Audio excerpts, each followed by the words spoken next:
Bonjour, ici Denis, guide au château du Haut-Königsbourg. Le château du Haut-Königsbourg qui aujourd'hui s'invite chez vous pour vous parler d'héraldique, à savoir de la science des armoiries ou la science du blason si vous préférez. Et pour rentrer dans le vif du sujet, je vous propose de blasonner, c'est-à-dire de décrire des armoiries en langage héraldique, donc en langage codifié, créé par les héros d'armes à la fin du Moyen-Âge.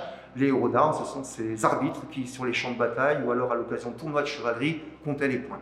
D'ailleurs, le mot héraldique dérive de héros. Alors, les armoiries que je vais blasonner, donc, ce sont celles de familles qui ont fait l'histoire du château du Haut-Königsbourg. C'en est une liste non exhaustive. D'or au lion de sable, de gueule à la bande d'argent, côtoyée de deux cotices fleuronnées du même. D'argent frété de sable, de gueule à la face d'argent, d'or à la biche de gueule sur un mont à 3 coupeaux de sinople, de sable aux 5 besants d'argent posés 2, 1, 2 à la bordure de gueule, et écartelés de sable et d'argent. J'en conviens, s'il y a parmi vous des non-initiés, c'est un langage qui peut paraître un tantinet exotique, on va dire, mais vous n'aurez peut-être pas été insensible à la poésie qui s'en dégage. Les armoiries sont omniprésentes au château du Haut-Königsbourg, et dans son décor et dans ses collections.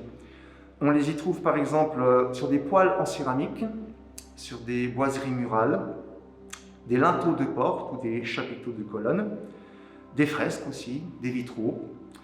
On les y trouve également sur des meubles, des armes, des bannières et des plaques de cheminée. Bref, la liste est longue. Les armoiries étaient également présentes au château du Haut-Königsbourg au Moyen-Âge et à la Renaissance, comme peuvent en témoigner des vestiges archéologiques retrouvés sur le site du château avant sa restauration. Je pense à des fragments de carreaux de poêle en céramique, je pense également à des éléments en pierre sculptés, aux armes des Tirstein, des Sickingen ou encore des Landsberg. Au début du siècle dernier, l'empereur Guillaume II a fait restaurer le château du Haut-Königsbourg. Il y a fait figurer des armoiries relatant l'histoire de sa famille, les Hohenzollern. Ses ancêtres ont été d'abord burgraves de la ville de Nuremberg, puis margrave de Brandebourg, duc puis roi de Prusse, et enfin empereur du Deuxième Reich. D'ailleurs, les armoiries des États composant le Deuxième Reich apparaissent dans le décor du château du Haut-Königsbourg. Le Kaiser a également tenu à voir figurer dans son château, alors ceci un petit peu pour rappeler le passé germanique de l'Alsace, les armoiries des familles, des seigneurs, qui ont fait l'histoire du Haut-Königsbourg depuis sa fondation au XIIe siècle jusqu'à son abandon au XVIIe siècle. Et le programme héraldique du château a été élaboré avec l'aide scientifique du professeur Hildebrandt, donc l'homologue allemand de l'époque de notre Michel Pastoureau actuel. S'il est une famille qui est particulièrement représentée dans le décor du château par ses armoiries, c'est bien celle des Tirstein. Le château leur doit beaucoup. Ce sont les Tirstein qui en ont adapté le système de défense à l'artillerie à poudre à la fin du Moyen-Âge. Et le château leur doit également son plan général actuel. L'emblème héraldique des Tirstein, c'est une biche, donc un animal, représenté debout sur un rocher. Animal, rocher. En allemand, Tierstein, ce sont donc les armoiries des comtes de Tirstein, CQFD. Ce sont des armoiries dites parlantes, elles nous parlent, elles évoquent par l'image le nom de la famille qui les possède. Alors, je vous le disais, les armoiries des Tirstein sont très présentes dans le château du Haut-Königsbourg restauré. Parfois, on les rencontre même dans un style qui peut surprendre dans une forteresse médiévale, le style Art Nouveau, qui était évidemment en vogue au début du XXe siècle.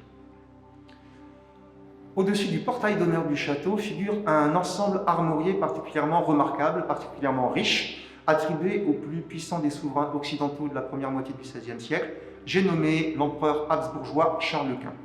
Cet ensemble armorié a pu être reproduit sur la foi de pierres sculptées, retrouvées au fond du puits du château lorsque celui-ci a été sondé.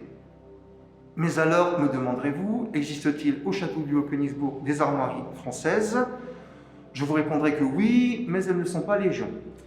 En l'occurrence, dans la grande salle du château, la salle du Kaiser, au-dessus d'une porte, on peut voir les armes des Bourbons, des Orléans, ainsi que l'aigle napoléonienne. Oui, lorsque l'aigle est un emblème héraldique, il est toujours du genre féminin. C'est donc une allusion aux souverains qui ont régné sur l'Alsace pendant sa période française, s'étendant du XVIIe au XIXe siècle. J'ai envie de vous dire qu'au château du Haut-Königsbourg, on trouve toutes les typologies d'armoiries possibles et imaginables. Par exemple, des armoiries féminines, des armoiries municipales, corporatives, des armoiries ecclésiastiques et même des armoiries imaginaires. Alors de quoi s'agit-il? Ce sont des armoiries qui sont attribuées à des personnages de légende, comme par exemple les chevaliers de la table ronde, ou encore à des personnages ayant effectivement existé, des personnages historiques, mais qui ont vécu avant l'apparition de la science héraldique. Au château du Haut-Königsbourg, une fresque représente par exemple l'empereur Charlemagne, qui a vécu 300 ou 400 ans avant l'apparition de l'héraldique. Charlemagne qui est accompagné d'un écu chargé d'une aigle bicéphale. Le Haut-Königsbourg est donc un grand armorial qui illustre toutes les facettes de la science héraldique. C'est un grand armorial qui illustre également et notamment 9 siècles d'histoire et du château du Haut-Königsbourg et de l'Alsace. Voilà, c'est tout pour aujourd'hui. Cela dit, si le sujet vous intéresse, si vous souhaitez en savoir davantage sur le programme héraldique du château du Haut-Königsbourg, sachez que l'équipe du château vous proposera, à la réouverture du monument, une visite thématique sur ce sujet. Bonne journée à vous et nous l'espérons à bientôt.